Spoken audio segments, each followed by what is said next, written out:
Cooperation is as old as humanity, and records exist for people working cooperatively right back to the 1760s.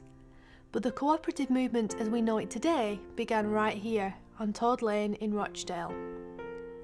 Life was hard in the 1840s. There were few jobs for the weavers, people were hungry, and life expectancy was very low. People were often in debt to shopkeepers, who sold poor quality food. This cooperatively owned shop was set up by 28 working people in 1844 who wanted to be able to buy honest food at honest prices. They saved up until they could afford to open a shop and transported their first goods by wheelbarrow all the way from Manchester. This group became known as the Rochdale Pioneers. They had butter, flour, oatmeal, sugar and candles. The gas company thought the co-op shop would not be able to pay their bills and so wouldn't supply them with gas.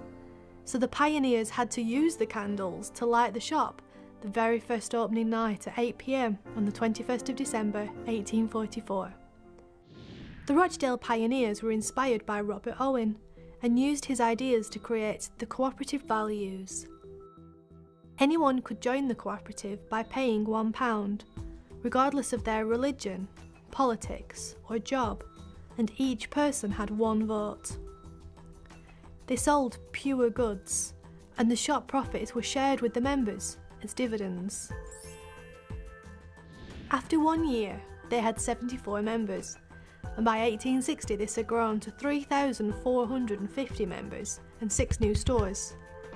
The idea of co-ops was spreading across the country, and in 1863 the Cooperative Wholesale Society was formed, buying in bulk to supply stock to the growing number of shops. This became the cooperative group. Most co-ops had a reading room above the shop that members could use, as education was seen as very important for all. In the Rochdale Pioneers Cooperative, many men and women had their first opportunity to take part in voting, years before general elections were in existence. Women were welcome in cooperatives from the very beginning, given equal voting rights, and were allowed to sign for their dividend. A minimum wage was implemented in 1907, 90 years before becoming law in the UK, and cooperatives were often ahead of their time when it came to issues like pensions and working conditions.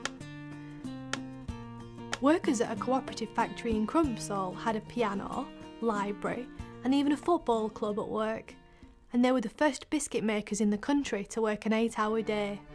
Employees even got a wedding cake given to them by the factory when they got married.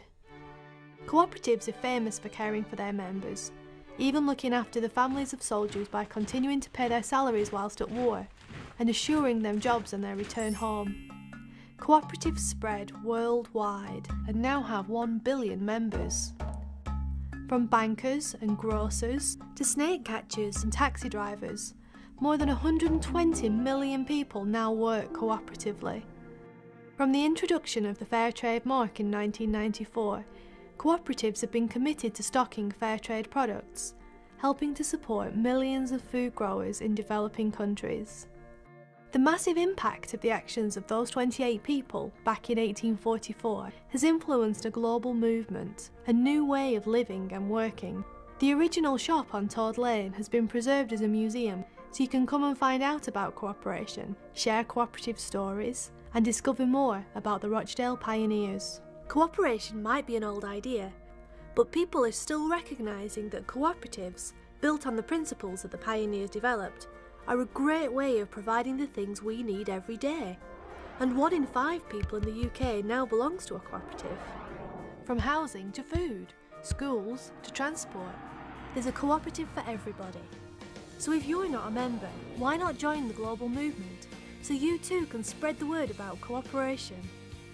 As we continue to work together to build a better world, it's our time to move towards a brighter, more cooperative future.